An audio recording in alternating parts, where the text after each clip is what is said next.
ನಾಗರ ಪಂಚಮಿ ನಾಗಾನುಗ್ರಹ ವಿಶೇಷ ಕಾರ್ಯಕ್ರಮಕ್ಕೆ ನಿಮ್ಮೆಲ್ಲರಿಗೂ ಸ್ವಾಗತ. ನಾಳೆ ಬೆಳಗಾದ್ರೆ ನಾಗರ ಪಂಚಮಿ. ಶ್ರಾವಣ ಮಾಸ ಶುರುವಾಯಿತು ಅಂದರೆ ದಿನ ದಿನ ಹಬ್ಬಗಳ ಸರಮಾಲೆಯೇ ಶುರುವಾಗುತ್ತೆ. ಈಗ ನಾಗರ ಪಂಚಮಿಯಿಂದ ಶುರುವಾಗಿದೆ. ನಾಗರ ಪಂಚಮಿ ಕುರಿತಂತೆ ಬಹಳಷ್ಟು ವಿಷಯವನ್ನ ಇವತ್ತಿನ ಕಾರ್ಯಕ್ರಮದಲ್ಲಿ ತಿಳಿಸ್ಕೊಡ್ತಾ ಇದ್ದೀವಿ. ಅದರ ಜೊತೆಗೆ ನಿಮ್ಮಲ್ಲೂ ಕೂಡ ಪ್ರಶ್ನೆಗಳಿದ್ರೆ, ಯಾಕಂದ್ರೆ ನಾಗದೋಷ ನಾಗಾರಾಧನೆ ಅಂತ ಅಂದಾಗ ಪ್ರಶ್ನೆಗಳು ಸಹಜ ಬಹಳಷ್ಟಿರುತ್ತೆ. ಅದ್ರ ಬಗ್ಗೆ ನೀವು ಪ್ರಶ್ನೆ ಕೇಳಬೇಕು, ನನಗೆ ಉತ್ತರ ಬೇಕು ಅಂತಿದ್ರೆ ಕಾರ್ಯಕ್ರಮಕ್ಕೆ ನೇರವಾಗಿ ನೀವು ಕಾಲ್ ಮಾಡ್ಬೋದು. ಕರೆ ಮಾಡಬೇಕಾದಂತಹ ದೂರವಾಣಿಯ ಸಂಖ್ಯೆ ಸ್ಕ್ರೀನ್ ಮೇಲೆ ಬರ್ತಾ ಇದೆ. ನಿಮ್ಮ ಪ್ರಶ್ನೆಗಳಿಗೆ ನೀವು ಉತ್ತರವನ್ನ ಪಡ್ಕೋಬಹುದು. ಈಗ ನಾಗರ ಪಂಚಮಿ ಬಗ್ಗೆ ಈಗಾಗಲೇ ಸಾಕಷ್ಟು ವಿಷಯವನ್ನ ತಿಳಿಸ್ಕೊಡ್ತಾ ಇದ್ದಾರೆ. ಅಮ್ಮ, ನಾಗರ ಪಂಚಮಿ ಮುಕ್ತಿನಾಗ ಕ್ಷೇತ್ರದಲ್ಲಿ ಏನೆಲ್ಲ ವಿಶೇಷತೆ, ನಾಳೆ ಕಾರ್ಯಕ್ರಮಗಳಿದೆ ಅನ್ನೋದ್ರ ಬಗ್ಗೆ ನಾನು ನಿಮ್ಗೆ ಆಗಲೇ ಪ್ರಶ್ನೆ ಕೇಳಿದೆ. ಅದರ ಜೊತೆಗೆ ನಾಗನ ದೋಷ ಅಂತ ಅಂದಾಗ ಆ ದೋಷ ಹೊತ್ತು ಬರುವಂಥವರು ಕ್ಷೇತ್ರಕ್ಕೆ ಯಾವ ರೀತಿಯಾದಂತಹ ಕ್ರಮಗಳಿದೆ ಮುಕ್ತಿನಾಗ ಕ್ಷೇತ್ರದಲ್ಲಿ ದೋಷ ಪರಿಹಾರಕ್ಕೆ?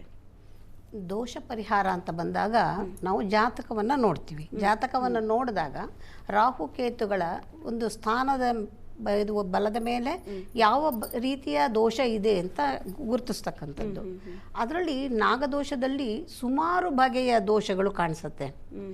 ಹೇಳೋದು ನಾಗದೋಷ ಅಂತ ಒಂದೇ ಆದರೂ ಕೂಡ ಅದರಲ್ಲಿ ಕಾಳಸರ್ಪ ದೋಷ ಇರುತ್ತೆ, ಸರ್ಪ ದೋಷ ಇರುತ್ತೆ, ಸರ್ಪ ಶಾಪವನ್ನು ಗುರುತಿಸುವಂಥದ್ದು ಮತ್ತೆ ಸುಮಾರಷ್ಟು ಇದೆ. ಕಾಳಸರ್ಪದಲ್ಲಿ ಕೂಡ 12 ಬಗೆಯ ಕಾಳಸರ್ಪಗಳ ದೋಷ ಕೂಡ ನಮಗೆ ಕಂಡು ಬರುತ್ತೆ. ಹಾಗಾಗಿ ಸರಿಯಾಗಿ ಅದು ಅವಲೋಕನವನ್ನು ಮಾಡಿ ಇಂಥದೇ ದೋಷ ಅಂತ ಪತ್ತೆ ಹಚ್ಚಿ ಅದಕ್ಕೆ ಸೂಕ್ತವಾಗಿರ್ತಕ್ಕಂತಹ ಪರಿಹಾರಗಳನ್ನು ಮಾಡ್ಕೋಬೇಕು. ಎಲ್ಲ ಪರಿಹಾರಗಳು ಕ್ಷೇತ್ರದಲ್ಲಿ ನಡೆಯುತ್ತೆ. ಮತ್ತೆ 12 ಬಗೆಯ ಕಾಳಸರ್ಪದ ದೋಷದ ಪರಿಹಾರಗಳು ಕೂಡ ಕ್ಷೇತ್ರದಲ್ಲಿ ನಡೆಯುತ್ತೆ. ಸರ್ಪ ಸಂಸ್ಕಾರ ನಡೆಯುತ್ತೆ, ಆಶ್ಲೇಷ ಬಲಿ ನಡೆಯುತ್ತೆ, ಮತ್ತೆ ನಾಗಬಲಿ ನಡೆಯುತ್ತೆ, ನಾಗ ಪ್ರತಿಷ್ಠೆ ಇರುತ್ತೆ. ಈ ರೀತಿ ಹಲವು ವಿಧದ ಕಾರ್ಯಕ್ರಮಗಳು ನಾಗದೋಷಕ್ಕೆ ಸಂಬಂಧಪಟ್ಟ ಹಾಗೆ ಇರುತ್ತೆ. ಹಾಗಾಗಿ ಕೆಲವರೆಲ್ಲ ಜನರಲೈಸ್ ಮಾಡಿಕೊಂಡು ಸರ್ಪದೋಷ ಸರ್ಪ ಸಂಸ್ಕಾರ ಮಾಡಿಬಿಡೋದು ಅನ್ನೋದು ಒಂದೇ ಅನ್ನೋ ತರಹ ಕೆಲವು ಕಡೆ ಮಾಡ್ಕೊಂಡಿದ್ದಾರೆ. ಸುಮಾರು ಜನ ಜನಕ್ಕೆ ಸರ್ಪದೋಷ ಅಂತ ಯಾರೋ ಹೇಳಿದ್ದಾರೆ, ಅವರೇ ತೀರ್ಮಾನ ಮಾಡ್ಕೊಂಡ್ಬಿಡ್ತಾರೆ ಒಂದು ಸರ್ಪ ಸಂಸ್ಕಾರ ಮಾಡ್ಬಿಡೋಣ ಅಂತ, ಯಾವುದಕ್ಕೂ ಇರ್ಲಿ ಅಂತ ಮಾಡ್ಬಿಟ್ಟಿರೋಣ ಹೇಗೋ ಅಂತ. ಅದರಿಂದನೂ ಅನುಕೂಲ ಆಗತ್ತೆ, ಇಲ್ಲ ಅಂತಲ್ಲ. ಆದರೆ ಕೆಲವೊಮ್ಮೆ ಪೂರ್ಣವಾದ ಫಲ ಸಿಕ್ಕಿರಲ್ಲ. ನಾವು ಅಲ್ಲಿ ಹೋಗಿ ಮಾಡಿದ್ವಿ, ಇಲ್ಲಿ ಹೋಗಿ ಮಾಡಿದ್ವಿ, ಎಲ್ಲೆಲ್ಲೋ ಮಾಡಿದ್ವಿ, ಏನೋ ಸಮಸ್ಯೆನೇ ಬಗೆಹರಿತಾ ಇಲ್ಲ ಅನ್ನೋ ಉತ್ತರಗಳು ಬರ್ತಾ ಇರುತ್ತೆ. ಹಾಗಾಗಿ ಸರಿಯಾಗಿ ಅವಲೋಕನವನ್ನು ಮಾಡಿ ಯಾವ ದೋಷ ಅಂತ ತಿಳ್ಕೊಂಡಾಗ ಮಾತ್ರ ಅದಕ್ಕೆ ಸೂಕ್ತವಾದ ಪರಿಹಾರವನ್ನು ಮಾಡಲಿಕ್ಕೆ ಸಾಧ್ಯವಾಗುವಂಥದ್ದು. ನಮ್ಮ ಕ್ಷೇತ್ರದಲ್ಲಿ ಎಲ್ಲ ಬಗೆಯ ಸರ್ಪದೋಷಕ್ಕೂ ಪರಿಹಾರಗಳನ್ನು ಮಾಡ್ತೀವಿ. ಓಕೆ, ನೀವು ನಾಗಾರಾಧನೆ ಬಗ್ಗೆ ತಿಳಿಸ್ಕೊಡ್ತಾ ಇದ್ರಿ. ನಾನು ಆಗಲೇ ಹೇಳಿದೆ, ಈಗ ಒಂದು ಕಡೆ ನಾವು ಜಾತಕ ತೋರಿಸಿದ್ವಿ, ನಾಗದೋಷ ಇದೆ ಅಂದರು, ನಾನು ಪರಿಹಾರ ಮಾಡಿಕೊಂಡೆ. ಆದರೆ ಇನ್ನೊಂದಷ್ಟು ವರ್ಷ ಬಿಟ್ಟು ನಾನು ತೋರಿಸಿದಾಗ ನಿಮಗೆ ನಾಗದೋಷ ಇದೆ, ನಿಮ್ಮ ಕುಟುಂಬಕ್ಕಿದೆ ಅಂತ ಹೇಳ್ತಾರೆ. ಸೊ ನಾವು ಪರಿಹಾರ ಮಾಡ್ಕೊಂಡಿರ್ತೀವಲ್ಲ, ಅಂದರೆ ಅದರ ಫಲ ಹೇಗಿರುತ್ತೆ ಅಂತ. ಆವಾಗ ನೀವು ಕುಟುಂಬದ ಬಗ್ಗೆ ಹೋಗುವಾಗ, ಪ್ರಶ್ನೆಗೆ ಹೋಗುವಾಗ ಕುಟುಂಬದ ಸಮೇತವಾಗಿ ಹೋಗಬೇಕು. ಕೆಲವು ಸಲ ಏನಾಗ್ತದೆ ಅಂತ ಹೇಳಿದರೆ ಅವರವರಿಗೆ ಬೇಕಾದ ಹಾಗೆ ಮಾಡಿಕೊಂಡು ಬಿಡ್ತಾರೆ. ಕುಟುಂಬ ಅಂತ ಹೇಳಿದರೆ ಎಲ್ಲರೂ ಸೇರಿಕೊಂಡು ಆ ಸ್ಥಳದ ಬಗ್ಗೆ, ಅವರ ಮೂಲನಾಗ ಎಲ್ಲಿದ್ದಾನೆ ಅಲ್ಲಿ ಒಂದು ಆರೂಢ ಪ್ರಶ್ನೆಯೋ ಅಥವಾ ಸ್ಥಳ ಪ್ರಶ್ನೆಯೋ ಇಟ್ಟುಕೊಂಡು, ಅಷ್ಟೇ ಅಲ್ಲ, ಈ ನಾಗನ ಬಿಂಬ ಅಂತ ಹೇಳುವಂಥದ್ದು ನಾಗನ ಕಲ್ಲು, ಅದರಲ್ಲಿ ಏನಾದರೂ ನ್ಯೂನತೆಗಳಾಗಿದ್ದರೆ, ಅದರ ಅಂಗಾಂಗಗಳೆಲ್ಲ ಹೋಗಿದ್ರೆ, ಅದಕ್ಕೆ ನಾವು ಪ್ರತಿ ವರ್ಷ ನಾಗರ ಪಂಚಮಿಗೆ ಹಾಲನ್ನೆಲ್ಲ ಒಯ್ತಾ ಇದ್ರೆ ಅದರಿಂದ ಸಂತಾನ ಹೇಳುವಂಥದ್ದು ಸಹ ವ್ಯತ್ಯಾಸಗಳಾಗ್ತದೆ. ವ್ಯತ್ಯಾಸ ಅಂತ ಹೇಳಿದರೆ ಅಂಗೌನತೆಯ ಮಕ್ಕಳು ಇತ್ಯಾದಿಗಳೆಲ್ಲ ಪ್ರಾಪ್ತಿಯಾಗುವಂಥದ್ದು ಅದೇ ರೀತಿ ಇರ್ತದೆ. ಅದಕ್ಕೋಸ್ಕರವಾಗಿ ಸರಿಯಾಗಿ ತಿಳಿದಿರುವವರ ಹತ್ರ ಆಯಾ ಪ್ರಕಾರದ ಶಿಲಾಮಯ ವಿಗ್ರಹಗಳನ್ನು ಪ್ರತಿಷ್ಠಾಪನೆ ಮಾಡಬೇಕು. ಅಷ್ಟೇ ಅಲ್ಲ, ಆದಷ್ಟು ಹಿಂದಿನ ವಿಗ್ರಹಗಳನ್ನು ನಾವು ಇಟ್ಟುಕೊಳ್ಳುವ ಹಾಗೆ ನೋಡಿಕೊಳ್ಳಬೇಕು. ಅದನ್ನು ಆದಷ್ಟು ವಿಸರ್ಜನೆಯೂ ಮಾಡಬಾರ್ದು. ಅದು ಸರಿಯಾಗಿದ್ದರೆ, ಅದರ ಮುಖ ಅಂಗಾಂಗಗಳೆಲ್ಲ ಸರಿಯಾಗಿದ್ದರೆ, ಯಾಕೆ ನೋಡ್ಕೋಬೇಕು ನಾವು. ನ್ಯೂನತೆಗಳು ಆಗಿದ್ರೆ ಅದನ್ನು ವಿಸರ್ಜನೆ ಮಾಡಿ ಅದೇ ಪ್ರಕಾರವಾದಂಥದ್ದು, ಅದೇ ಅಳತೆಯ, ಅದೇ ಸ್ವರೂಪದ ವಿಗ್ರಹವನ್ನು ನಾವು ಪುನಃ ಪ್ರತಿಷ್ಠಾಪನೆಯನ್ನು ಮಾಡಬೇಕು. ಅದೇ ರೀತಿ ಸರ್ಪ ಸಂಸ್ಕಾರ ಅಂತ ಹೇಳುವಂಥದ್ದು 3 ದಿವಸ ಅಶೌಚವನ್ನು ಆಚರಣೆ ಮಾಡಿ ಬ್ರಾಹ್ಮಣ ಮುಖಾಂತರವಾಗಿ ಮಾಡಿದರೆ ಬಹಳ ಒಳ್ಳೆಯದು ಅಂತ ಹೇಳುವಂಥದ್ದು. ಅದರ ಜನಮೇಜಯನ ಕಥೆಯಲ್ಲಿ ನಿಮಗೆಲ್ಲ ತಿಳಿದಿರ್ತದೆ, ಇಷ್ಟರವರೆಗೆ ಹೇಳಿರ್ಬೋದು. ವಟು ಅಂತ ಹೇಳುವವನಿಗೆ ಬಹಳ, ನಾಗದೇವರಿಗೆ ವಟು ಅಂತ ಹೇಳುವವನು ಬಹಳ ಪ್ರೀತಿ. ಯಾಕೆ ಅಂತ ಹೇಳಿದರೆ ಆ ಸರ್ಪ ಯಜ್ಞವನ್ನು ನಿಲ್ಲಿಸಿದವ ವಟು. ಹಾಗಿರುವಾಗ ವಟು ಆರಾಧನೆ ಇತ್ಯಾದಿಗಳನ್ನೆಲ್ಲ ಮಾಡಿಕೊಂಡು ನಮ್ಮಲ್ಲಿ ಅನ್ನ ಸಂತರ್ಪಣೆಯು ಖಂಡಿತವಾಗಿ ಅವತ್ತು ಮಾಡಬೇಕು. 4 ಜನರಿಗಾದರೂ ಅನ್ನವನ್ನು ಹಾಕಬೇಕು ಅಂತ ಹೇಳುವಂಥದ್ದು. ಅಷ್ಟೇ ಅಲ್ಲ, ನೀವು ಹೇಳಿದ್ರಿ ಸರ್ಪ ಸಂಸ್ಕಾರ ಆಶ್ಲೇಷ ಬಲಿದಾನ ಅಂತ ಹೇಳಿ, ಅದು ಜನರಲ್ ಆಗಿ ಎಲ್ಲರಿಗೆ ಬಾಯಲ್ಲಿರುವಂಥದ್ದು. ಆದರೆ ಕೆಲವು ಜಾತಕ ನಾವು ವಿಮರ್ಶೆ ಮಾಡುವಾಗ ತಿಂಗಳು ಒಂದು ನಾಗದೇವರಿಗೆ ತಂಬಿಲ, ದೊಡ್ಡ ಖರ್ಚಾಗುವುದಿಲ್ಲ. ತಿಂಗಳಲ್ಲಿ ಒಂದು ದಿವಸ ನಾವು ದೇವರ ಹತ್ರ ಹೋಗುವಂಥದ್ದು ಇರುವಂಥದ್ದು, ದೇವಸ್ಥಾನಕ್ಕೆ ಹೋಗುವಂಥದ್ದು.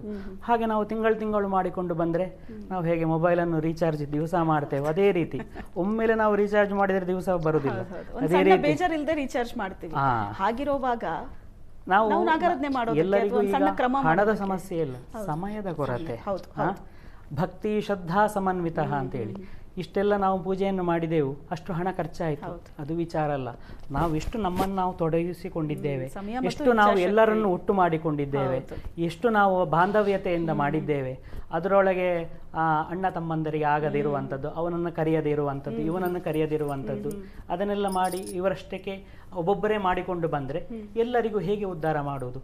ದೇವರಿಗೆ 2 ಕಣ್ಣು ಅಂತ ಹೇಳುವಂಥದ್ದು ಸಮಾನವಲ್ಲವ, ಯಾವುದು ಒಂದು ದೊಡ್ಡದಲ್ಲ ಒಂದು ಸಣ್ಣದಲ್ಲ. ಹಾಗಿರುವಾಗ ಎಲ್ಲರೂ ಸೇರಿಕೊಂಡು ಬಹಳ ಪ್ರೀತಿಯಿಂದ ಎಷ್ಟು ಸಣ್ಣದರಲ್ಲಿಯೂ ಆಗ್ಬೋದು ಆ ಪೂಜೆಯನ್ನು ಮಾಡಿದರೆ ಆ ಸಂಕರ್ಷಣ ಸ್ವರೂಪಿ ಆ ಪೂಜೆಯನ್ನು ಖಂಡಿತವಾಗಿಯೂ ತಗೊಳ್ತಾನೆ. ಆ ವರ್ಷವೇ ಬರುವ ವರ್ಷ ಕೇಳಿದರೆ ನಾಗದೇವರು ಹೇಗಿದ್ದಾರೆ ನಿಮ್ಮ ವಿಚಾರದಲ್ಲಿ ಅಂತ ಹೇಳಿದರೆ ಒಳ್ಳೆ ರೀತಿಯಿಂದ ಅನುಗ್ರಹವನ್ನು ಮಾಡ್ತಾ ಇದ್ದಾನಂತ ಜ್ಯೋತಿಷ್ಯವನ್ನು ಖಂಡಿತವಾಗಿಯೂ ತೋರಿಸಿಕೊಟ್ಟದ್ದು ಉಂಟು. ಎಸ್, ಒಬ್ರು ಕಾಲರ್ ಇದ್ದಾರೆ ಈಗ, ಚನ್ನಕೇಶವ ಅಂತ. ಸರ್ ನಮಸ್ತೆ. ನಮಸ್ತೆ. ನಮಸ್ತೆ, ನಿಮ್ ಪ್ರಶ್ನೆ ಏನು ಕೇಳಿ. ನಾವು ಮನೆ ಕಟ್ಟಬೇಕು ಅಂದ್ಕೊಂಡಿದ್ದೀವಿ. ಓಕೆ. ಕಟ್ಟಬೇಕು ಅಂದಾಗ ನಾಗದೋಷ ಇದೆ, ಅದಕ್ಕೆ ಪರಿಹಾರ ಮಾಡ್ಕೊಂಡು ಶುರು ಮಾಡಿ ಅಂತಾರೆ. ಮಾಡ್ಸಿದ್ರಾ? ಆರೋಗ್ಯ ಸಮಸ್ಯೆ ಇದೆ, ಆರೋಗ್ಯ ಅವಾಗ ಕೈ ಕೊಡ್ತಾ ಇರುತ್ತೆ. ಓಕೆ.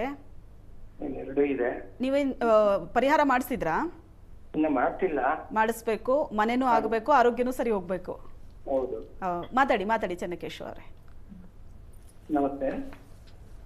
ನಮಸ್ತೆ. ನಮಸ್ತೆ.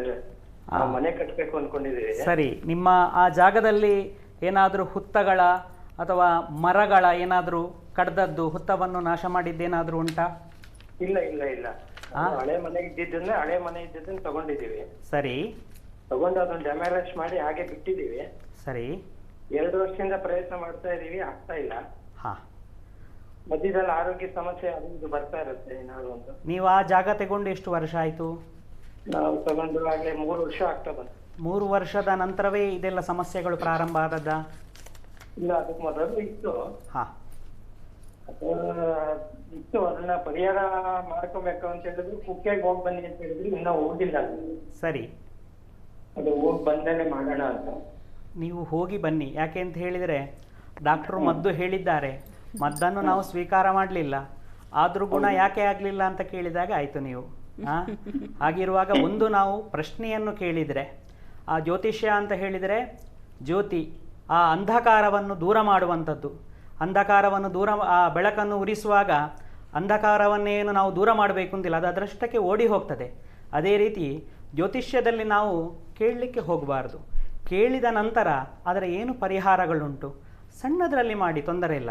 ಆ ಪರಿಹಾರವನ್ನು ನೀವು ಮಾಡಿಕೊಂಡ ನಂತರ ಖಂಡಿತವಾಗಿಯೂ ಅದರಲ್ಲಿ ಒಳ್ಳೆಯ ಅನುಗ್ರಹ, ದೇವರದ್ದು ಅನುಗ್ರಹ ಖಂಡಿತವಾಗಿಯೂ ಆಗ್ತದೆ. ಆ ಪರಿಹಾರವನ್ನು ಮಾಡಿಕೊಳ್ಳಿ. ಎಸ್, ಧನ್ಯವಾದಗಳು ಚನ್ನಕೇಶವ ಅವರೇ. ಈಗ ಬೆಂಗಳೂರಿನಿಂದ ಪುನೀತ್ ಅವರು ಕರೆ ಮಾಡಿದ್ದಾರೆ. ನಮಸ್ತೆ ಪುನೀತ್. ನಮಸ್ತೆ ಮೇಡಮ್. ನಮಸ್ತೆ, ನಿಮ್ಮ ಪ್ರಶ್ನೆ ಏನು ಕೇಳಿ.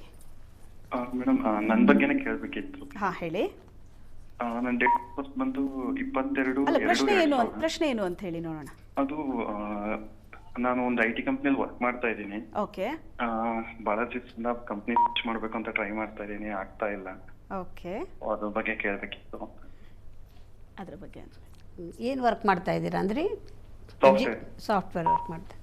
ಅದ್ರ ಬಗ್ಗೆ ಏನು ಪ್ರಶ್ನೆ ಹೇಳಿ. ಅಮ್ಮ, ಬಹಳ ದಿವಸದಿಂದ ಅಂದ್ರೆ ಕಂಪ್ನಿನ ಚೇಂಜ್ ಮಾಡ್ಬೇಕು ಅಂತ ಟ್ರೈ ಮಾಡ್ತಾ ಇದ್ದೀನಿ. ಇಲ್ಲಿ ತುಂಬಾ ಪ್ರೆಷರ್ ಕೆಲಸ ಆಗ್ತಾ ಇಲ್ಲ ಅಂತ. ಈಗ ಅಲ್ಲಿ ನಿಮಗೆ ಸಮಾಧಾನ ಇಲ್ಲ, ಜಾಗ ಬದಲಾವಣೆ ಮಾಡಬೇಕು ಅನ್ನೋದು ನಿಮ್ಮ ಪ್ರಶ್ನೆ ಅಲ್ವಾ?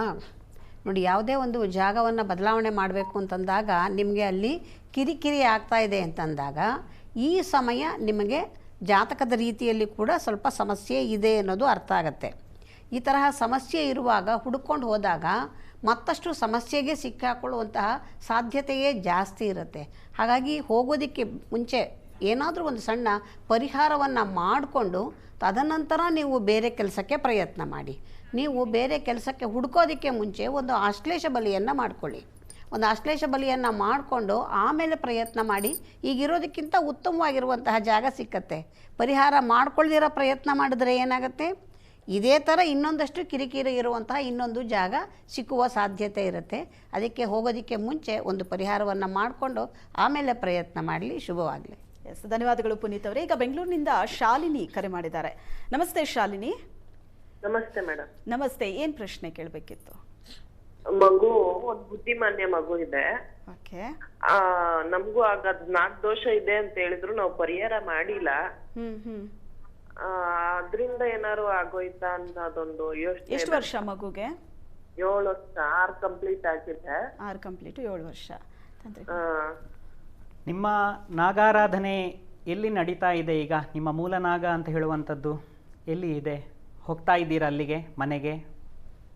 ನಿಮ್ಮ ನಮ್ಮ ಮನೆಯವರು ಮಂಗಳವಾರ ಹೋಗಿ ನಾಗರ ಕಲ್ಗಳಿಗೆ ಪೂಜೆ ಮಾಡಿ ಬರ್ತಾ ಇದ್ದಾರೆ. ಪ್ರತಿ ಮಂಗಳವಾರ ಹೋಗಿ ಅಲ್ಲಿರುವಂತಹ ವಿಗ್ರಹಗಳು ಇತ್ತೀಚೆಗೆ ಪ್ರತಿಷ್ಠಾಪನೆ ಆದದ್ದ ಅಥವಾ ಹಿಂದಿನದ್ದ? ಹಿಂದಿನದ್ದು ಅಂತಾದರೆ ಒಳ್ಳೆ ದೈವಜ್ಞರಿಂದ ಅಲ್ಲಿರುವಂತಹ ವಿಗ್ರಹಗಳನ್ನು, ನಾನು ಈಗಷ್ಟೇ ಹೇಳಿದೆ ಅದರ ಬಗ್ಗೆ, ಆ ವಿಗ್ರಹಗಳಲ್ಲಿ ಏನಾದರೂ ನ್ಯೂನತೆಗಳು ಬಂದಿದ್ದರೆ, ಅದರ ಅಂಗಾಂಗಗಳಿಗೆ ತೊಂದರೆ ಬಂದಿದ್ದರೆ ಇಂಥ ಕೆಲವು ಸಂಕಷ್ಟಗಳು ಬರುವಂಥ ಸಾಧ್ಯತೆಗಳು ಇದೆ. ಹಾಗಿರುವಾಗ ಅದನ್ನು ಸ್ವಲ್ಪ ವಿಮರ್ಶೆಯನ್ನು ಮಾಡಿಕೊಳ್ಳಿ. ಎಲ್ಲ ವಿಗ್ರಹಗಳು ಸರಿಯಾಗಿ ಬೇಕು. ನಾಗನ ಹೆಡೆಯಾಗಿರ್ಬೋದು, ಹೆಡೆಯ ಜಾಗದಲ್ಲಿ ಹಾಳಾಗಿ ಹೋಗಿದ್ದರೆ ಅದನ್ನೆಲ್ಲ ವಿಗ್ರಹವನ್ನು ಬದಲಿ ವಿಗ್ರಹಕ್ಕೆ ಆವಾಹನೆ ಮಾಡಿ ಶಾಸ್ತ್ರೋಕ್ತವಾಗಿ ಪ್ರತಿಷ್ಠಾಪನೆಯನ್ನು ಮಾಡಿಸಬೇಕಾಗ್ತದೆ. ಅದನ್ನು ಸ್ವಲ್ಪ ವಿಮರ್ಶೆ ಮಾಡಿ ನಿಮ್ಮ ನಾಗನ ಮೂಲ ನಾಗನನ್ನು. ಓಕೆ, ಥ್ಯಾಂಕ್ ಯು ಶಾಲಿನಿ ಅವರೇ. ಶ್ರೀಧರ್ ಅಂತ ಬೆಂಗಳೂರಿನಿಂದ ಕಾಲ್ ಮಾಡಿದ್ದಾರೆ. ನಮಸ್ತೆ ಶ್ರೀಧರ್ ಅವರೇ. ನಮಸ್ಕಾರ ಮೇಡಮ್. ನಮಸ್ತೆ ಸರ್. ನಮಸ್ಕಾರ. ಹೇಳಿ ಹೇಳಿ ಹೇಳಿ. ನಾನು ನರ್ಸ್ ಮಾಡ್ತಾ ಇದ್ದೀನಿ ಸರ್. ಹೇಳಿ. ನಾವು ಒಂದು ಮನೆ ತಗೋಬೇಕು ಅನ್ನೋ ಒಂದು ಯೋಚನೆ ಇದ್ದೀವಿ. ಓಕೆ. ಅದು ಕೂಡ್ ಬರುತ್ತಾ ಇಲ್ವಾ ಅಂತ. ಮನೆ ತಗೋಬೇಕು ಅಂತಿದ್ದೀರಿ, ಆಗತ್ತಾ ಇಲ್ವಾ ಅಂತ ಕೇಳ್ತಿದ್ದೀರಲ್ವಾ? ಆಗತ್ತಾ ಇಲ್ವಾ ಅಂತ. ಎಷ್ಟು ವರ್ಷದಿಂದ ಪ್ರಯತ್ನ ಪಡ್ತಿದ್ದೀರಿ? ನಾನು ಇವಾಗ ಸದ್ಯದಿಂದ ಪ್ರಯತ್ನ ಮಾಡ್ತಾ ಇದ್ದೀನಿ. ಓಕೆ. ಎಸ್. ತಾವೇನು ಉದ್ಯೋಗ ಮಾಡ್ತೀರಾ? ನಾನು ಬಂಗಾರದ ಕೆಲಸ ಮಾಡ್ತೀನಿ.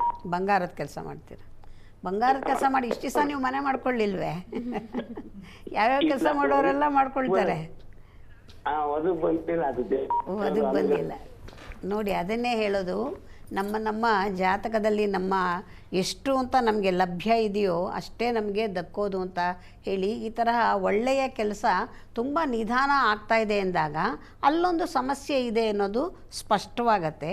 ಹಾಗಾಗಿ ತಾವು ಮೊದಲು ನೋಡಿ, ಯಾವಾಗಲೂ ಕೂಡ ನಾವು ಯಾವುದೇ ಒಂದು ಒಳ್ಳೆಯ ಕೆಲಸ ಮಾಡೋದಕ್ಕೆ ಮುಂಚೆ ಒಮ್ಮೆ ಜಾತಕವನ್ನು ಅವಲೋಕನ ಮಾಡ್ಕೋಬೇಕು. ಮಾಡಿಕೊಂಡಾಗ ಇದಕ್ಕೆ ಪೂರಕವಾಗಿದೆಯಾ ಇಲ್ವಾ ಅನ್ನೋದು ಗೊತ್ತಾಗತ್ತೆ. ಅದರಲ್ಲಿ ಮನೆ ಅಂತಂದಾಗ ಜಾತಕದಲ್ಲಿ ನಾವು ಸರಿಯಾಗಿ ಚತುರ್ಥ ಸ್ಥಾನವನ್ನು ಪರಿಗಣಿಸಿ ತದನಂತರ ಸರಿಯಾದ ಉತ್ತರವನ್ನು ಕೊಡಲಿಕ್ಕೆ ಸಾಧ್ಯ ಆಗ್ತಕ್ಕಂಥದ್ದು. ಆದ್ದರಿಂದ ತಾವೊಮ್ಮೆ ಜಾತಕವನ್ನು ಪರಿಶೀಲನೆ ಮಾಡಿಸೋದು ತುಂಬ ಸೂಕ್ತ. ಸರಿಯಾದ ಜ್ಯೋತಿಷ್ಯರ ಹತ್ರ ತೋರಿಸೋದು ಒಳ್ಳೆಯದು. ಆದರೂ ಕೂಡ ಒಂದು ಸಣ್ಣ ಪರಿಹಾರವನ್ನು ಹೇಳ್ತೀನಿ. ನೀವು ನಿಮ್ಮ ಮನೆಗೆ ಹತ್ತಿರದಲ್ಲಿರ್ತಕ್ಕಂತಹ ಔದುಂಬರ ವೃಕ್ಷ ಯಾವುದಾದ್ರೂ ದೇವಸ್ಥಾನಗಳಲ್ಲಿರುತ್ತೆ. ಔದುಂಬರ ವೃಕ್ಷಕ್ಕೆ ಗುರುವಾರಗಳು ಒಂದು 16 ಗುರುವಾರಗಳ ಕಾಲ ಹೋಗಿ ಒಂದು ಸ್ವಲ್ಪ ಹಸಿ ಹಾಲನ್ನು ಬುಡಕ್ಕೆ ಹಾಕಿ 9 ಪ್ರದಕ್ಷಿಣೆಯನ್ನು ಮಾಡಿ ಬನ್ನಿ. ಅದರಿಂದನೂ ಕೂಡ ನಿಮಗೆ ಗುರುವಿನ ಅನುಗ್ರಹ ಆಗುತ್ತೆ, ಮನೆ ಆಗುವ ಸಾಧ್ಯತೆ ಇರುತ್ತೆ. ಒಳ್ಳೆಯದಾಗಲಿ. ಎಸ್, ಧನ್ಯವಾದಗಳು ಶ್ರೀಧರ್ ಅವರೇ. ಈಗ ರಾಜು ಅಂತ ಬೆಂಗಳೂರಿನಿಂದ ಕರೆ ಮಾಡಿದ್ದಾರೆ. ನಮಸ್ತೆ ರಾಜು ಅವರೇ. ನಮಸ್ಕಾರ ಮೇಡಮ್ ಅವರೇ. ನಮಸ್ತೆ ಸರ್, ನಿಮ್ಮ ಪ್ರಶ್ನೆ ಅಂತ ಕೇಳಿ. ನಮ್ಮ ಪ್ರಶ್ನೆ ಮಗನ ಬಗ್ಗೆ ಕೇಳ್ಬೇಕಾಯ್ತು ಮೇಡಮ್ ಅವರೇ. ಏನ್ ಪ್ರಶ್ನೆ? ಪ್ರಶ್ನೆ ಅಂದ್ರೆ ನಮ್ಮ ಮಗನ ಕಾಳಹಸ್ತಿ ಕರ್ಕೊಂಡೋಗಿ ಅಂತ ಹೇಳಿದ್ರು. ಏನಂತ? ಕಾಳಹಸ್ತಿಗೆ ಕರ್ಕೊಂಡೋಗಿ ಅಂತ ಕಾಳಹಸ್ತಿ ಕರ್ಕೊಂಡೋಗಿ ಅಂತ ಹೇಳಿದ್ರು. ಕರ್ಕೊಂಡೋಗಿ ಎಲ್ಲ ಬಂದು ಮತ್ತೆ ಅವನು ಹೇಳಿ ಮತ್ತೆ ಕೇಳಲ್ಲ ಮೇಡಮ್ ಮಗ. ಓಕೆ ಗುರುಗಳೇ, ಅದ್ರ ಬಗ್ಗೆ ಕೇಳ್ಬೇಕಾಯ್ತು. ನೀವು ಜಾತಕವನ್ನು ತೋರಿಸುವಾಗ ಏನು ದಶೆ ಅಂತ ಹೇಳಿದಾರಾ? ನಾಗಶಾಂತಿ ಮಾಡ್ತೀನಿ ಅಂತ ಹೇಳಿದ್ರು. ಸರಿ ಸರಿ. ಅಲ್ಲ, ನೀವು ಜಾತಕ ತೋರಿಸಿದಾಗ ಏನ್ ದಶೆ ನಡೀತಾ ಇದೆ ಅವನಿಗೆ ಅಂತ ಏನಾದ್ರು ಹೇಳಿದ್ರಾ? ಜ್ಯೋತಿಷ್ ಹತ್ರ ತೋರಿಸಿದಾಗ ಸರ್ಪದೋಷ ಇದೆ ಅಂತ ಹೇಳಿದ್ರು. ಸರ್ಪದೋಷ ಇದೆ ಅಂತ ಹೇಳಿದ್ರು. ಅದು ಸರ್ಪದೋಷ ಅಂತ ಹೇಳುವಂಥದ್ದು. ದಶೆಗಳು ಅವನ ಡೇಟ್ ಆಫ್ ಎಲ್ಲ ಬಿಡ್ತಿದೆ ಗುರುಗಳೇ. ಹಾಂ ಅಲ್ಲ ರಾಶಿ ನಕ್ಷತ್ರ ಗೊತ್ತಾ? ಹಾ ರಾಶಿ ನಕ್ಷತ್ರ ಗೊತ್ತಾ? ಗೊತ್ತು ಪುನರ್ವಸು ನಕ್ಷತ್ರ ಮಿಥುನ ರಾಶಿ. ಓಕೆ. ಹಾಂ ಪುನರ್ವಸು ಸರಿ. ನಕ್ಷತ್ರ ಮಿಥುನ ರಾಶಿ. ಸರಿ. ಈ ದಶಾಗುಣದಲ್ಲಿ ಸ್ವಲ್ಪ ಹಠ ಸ್ವಭಾವ ಇರುವುದು ಜಾಗ್ರತೆ ಇರಬೇಕಾದದ್ದೇ. ನೀವು ಹೇಳುವಂಥ ರೀತಿಯನ್ನು ಸ್ವಲ್ಪ ಬದಲಾವಣೆ ಮಾಡಿ. ಅವನು ಯಾವ ರೀತಿ ಹೇಳಿದರೆ ಅರ್ಥ ಮಾಡಿಕೊಳ್ತಾನೆ. ಈಗ ನಾಗದೇವರಿಗೆ ಶಾಂತಿಯನ್ನು ಮಾಡಿದ್ದೀರಿ ಅಲ್ವಾ? ಹಾಗಿರುವಾಗ ಅವನನ್ನು ಕರ್ಕೊಂಡು ಹೋಗಿದ್ದೀರಿ ಅಲ್ವಾ? ಹೌದು. ಕರ್ಕೊಂಡು ಹೋಗಿದ್ದೀರಿ. ಇನ್ನು ಸ್ವಲ್ಪ ಸಮಯ ನಿಮ್ಮ ಹತ್ತಿರದ ಎಲ್ಲಿ ನಾಗನ ಕ್ಷೇತ್ರ ಇದೆ ಅಲ್ಲಿಗೆ ತಿಂಗಳಿಗೆ ಒಮ್ಮೆ ಹೋಗ್ತಾ ಬನ್ನಿ. ಮನೆಯಲ್ಲಿ ಸಂಜೆ ಹೊತ್ತಿಗೆ ಭಜನೆ ಇತ್ಯಾದಿಗಳನ್ನೇನಾದರೂ ಮಾಡುವಂಥದ್ದಿದೆಯಾ? ಇಲ್ಲ ಅನ್ಸುತ್ತೆ. ಭಜನೆ ಸ್ವಲ್ಪ ದೇವರ ಕೆಲಸಗಳನ್ನು ಮಾಡ್ತಾ ಬಂದರೆ ಅನುಕೂಲತೆಗಳನ್ನು ಕೊಡ್ತಾನೆ. ಶಾಂತಿಗಳು ಹೌದು, ಅದರ ಒಟ್ಟಿಗೆ ನಮ್ಮ ಮನೆಯಲ್ಲೂ ಪ್ರತಿನಿತ್ಯವೂ ಭಜನೆ ಶ್ಲೋಕಗಳು ಹೇಳುವಂಥದ್ದು ಇಂಥದ್ದನ್ನೆಲ್ಲ ಮಾಡಿಕೊಂಡು ಬಂದರೆ ಅವನಿಗೆ ಅನುಕೂಲತೆಗಳು ಸಿಗ್ತದೆ. ಅವನ ದಶಾಗುಣದ ದೋಷಗಳಿದ್ರೆ ನಿಧಾನವಾಗಿ ಕಡಿಮೆ ಆಗ್ತದೆ. ಸ್ವಲ್ಪ ಮಟ್ಟಿಗೆ ಖಂಡಿತವಾಗಿಯೂ ಗೊತ್ತಾಗಿಯೇ ಆಗ್ತದೆ. ಆದ ಕಾರಣ ಅವನನ್ನು ಸ್ವಲ್ಪ ಭಜನೆ ಇತ್ಯಾದಿ ಕಾರ್ಯಕ್ರಮಗಳಲ್ಲಿ ತೊಡಗಿಸಿ. ಎಸ್, ಧನ್ಯವಾದಗಳು ರಾಜು ಅವರೇ ಕಾಲ್ ಮಾಡಿದ್ದಕ್ಕೆ. ನಾಗರ ಪಂಚಮಿ ಆಚರಣೆ, ನಾಗನ ಅನುಗ್ರಹ, ನಾಗದೋಷ ಪರಿಹಾರ ಎಲ್ಲ ವಿಷಯಗಳ ಬಗ್ಗೆಯೂ ಕೂಡ ಈ ವಿಶೇಷ ಕಾರ್ಯಕ್ರಮದಲ್ಲಿ ನಾವು ಮಾತಾಡ್ತಾ ಇದ್ದೀವಿ. ಈ ಮಾತು ಮುಂದುವರಿಯುತ್ತೆ ಒಂದು ಚಿಕ್ಕ ವಿರಾಮದ ನಂತರ.